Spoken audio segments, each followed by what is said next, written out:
our guy Brad Galley got a video of Penny Sewell talking about what the Lions' expectations are for them this year, and here we got it for you.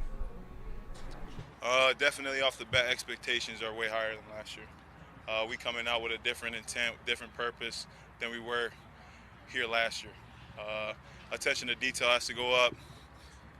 Room of error shortens down a lot, so it's definitely tougher. But with the guys that we coming in and all the new faces like the rookies, I think we can handle it. I mean, shoot, sky's the limit, to be honest. There's whatever's out there for an award, whatever, like Super Bowl.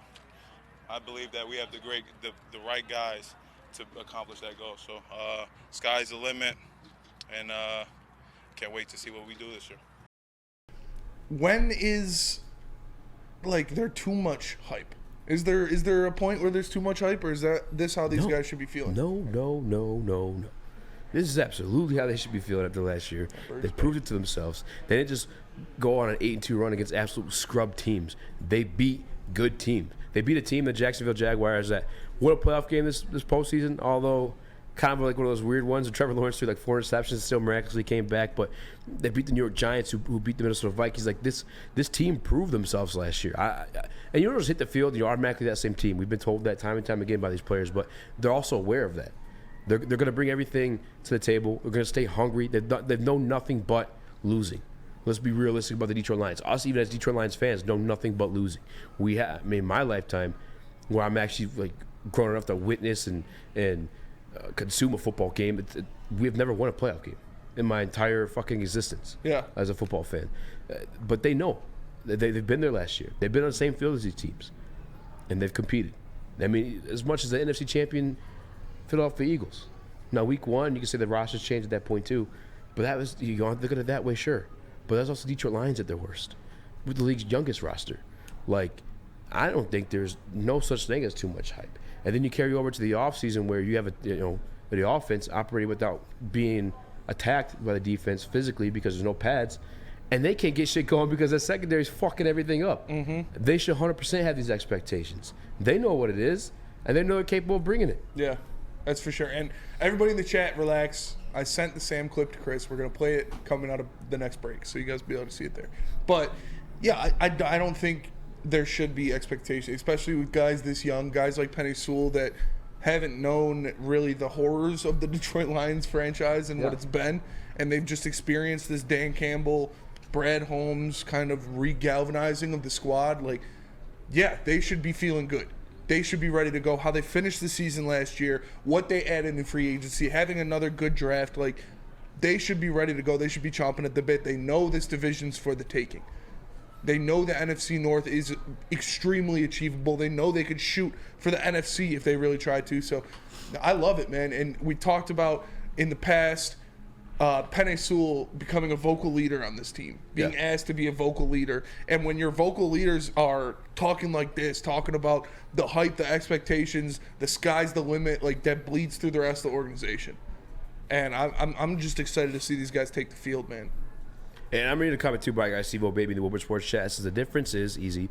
Minnesota and the Giants made the playoffs, even though the Lions beat them. What's the difference there?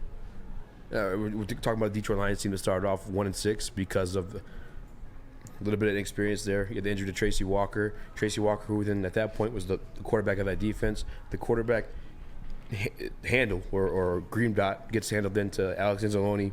You have a rookie safety who's also only a second year playing the position, stepping in at that point. Yeah, things were ugly in the beginning. That there's no difference though. That the team that you saw at the end of the season still existed and still whooped the ass of a lot of those teams that played well in the playoffs. They know they're good enough to compete at that level. There's no overhype here. Are they have to prove themselves? Yes, that's how it goes. Mm-hmm. You have to hit the field and you get the result at the show. We've been nothing short of that one. But to expect them to compete, 100,000, 10 million%. Expect them to compete in every single one of these games. Even at the beginning of the year, you saw that this team they took the Eagles to a one-score game. Like, they were in that game with the Eagles. They were in that game with Seattle. And those are teams that you look at as top teams in the NFC. And yeah, the Seattle Seahawks got a lot better over the offseason. Well, so did the Lions. And they can go out there and they can compete. even last year at the beginning of the year when this team wasn't complete and you had guys playing in their first games in their NFL careers all over the field, they were fighting the Eagles until, I know, moral victory, we lost to the NFC champion. Like, Yeah. Still, from what this team was Yeah. at the beginning of the year, to do that with the Eagles is impressive. Yeah, 100%. And Smoking in the Woodward Sports Chat puts it together even better than, or adds another point to what we're trying to say. Is he loves Sewell, wanting to fight Donald when he was caught. And when he caught that pass against the Vikings, he also slapped that punk who tried knocking the ball out of his hands. Like, Yeah. that's also the mentality of Penei Sewell, who is now a leader on this team. No longer one of the young. I mean, still one of the young guys, but also leaders included in that tag as well. And that's his mentality. You know what I'm saying? That's the mentality that your leaders bringing. That's another example of this team changing things around and being different. And I think CJ talked about it a little bit when he spoke in the media yesterday too. Is like they have guys that are here to compete, and the Detroit Lions are the Detroit Lions. But what needs to change, or what we're working on changing, is the culture in itself. And if it feels like that has been changed, it's just up to themselves to continue to prove it to themselves each and every week, each and every day, step by step. And again, you're talking about a team. When you're that young, I feel like and you feel like you're going to miss the playoffs, I feel like it's almost easier to quit. Yeah. I could be wrong on this one, but for them to stay believing in Dan Campbell and had turned that season around, it shows a lot and speaks a lot to the heart of this football team. Because again, these weren't just scrub teams. They're going on an 8-2 run on. Which, by the way, too, we've seen scrub teams can bite you back. The Carolina Panthers bit the fuck out of the Detroit Lions. Like, if the NFL is any given Sunday. Yeah. And you have to come prepared every single time. You aren't just playing guys that don't give a shit. No, the NFL doesn't tank. Guys are out there because if you don't, you're going to get hurt. This isn't, all due respect to the NBA basketball, this is not that type of sport. This is a fucking violent collision. Car crash sport. Yes. And for them to go on the 8-2 run, after starting 1-6, speaks volume to both how they are on the field and mentally, too. The guys never gave up. They never gave up in each other. They never gave up in the coaching staff. They never gave up in what they believed they were as a team. And you saw that, like, how easy would it be for them, this young team, one of the youngest teams in the league, under a coach who's in his second season, starting off 1-6, and just being like, oh, well, there it goes. Oh, well. No, they went out there and they fought every game and they beat good teams. They beat the Giants. They beat the Jaguars. They beat the Vikings. Like, they beat the Packers in Lambeau to stop them from going to the playoffs.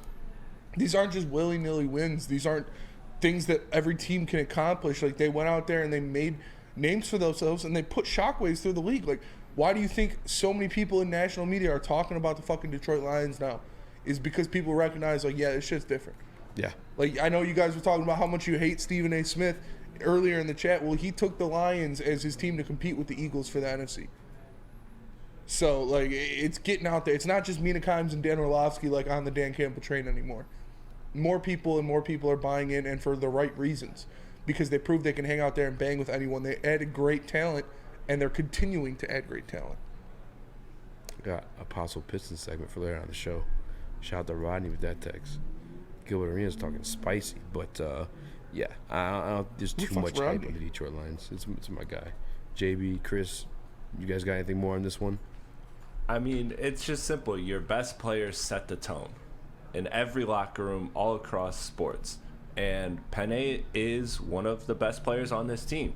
So for him to say these things, it means that it just carries a lot of weight in the locker room, and it shows again that they are setting the tone for what they believe that the goals are this season.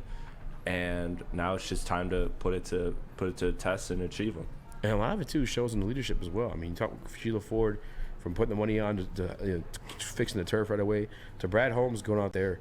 So some of these teams they throw band-aids over like these bad position groups. Like an example, and this may be looking at as an organization that does really well, but let's be real about it. No Super Bowl in their history either. But the Buffalo Bills, the run game for them has been an issue for like 3 years now. Yeah, Josh Allen, their quarterback, has been their leading rusher for the past 2 seasons. They drafted a running back. They finally addressed it, the second round or third round last year with James Cook? Yeah. Bro, you're close to contention.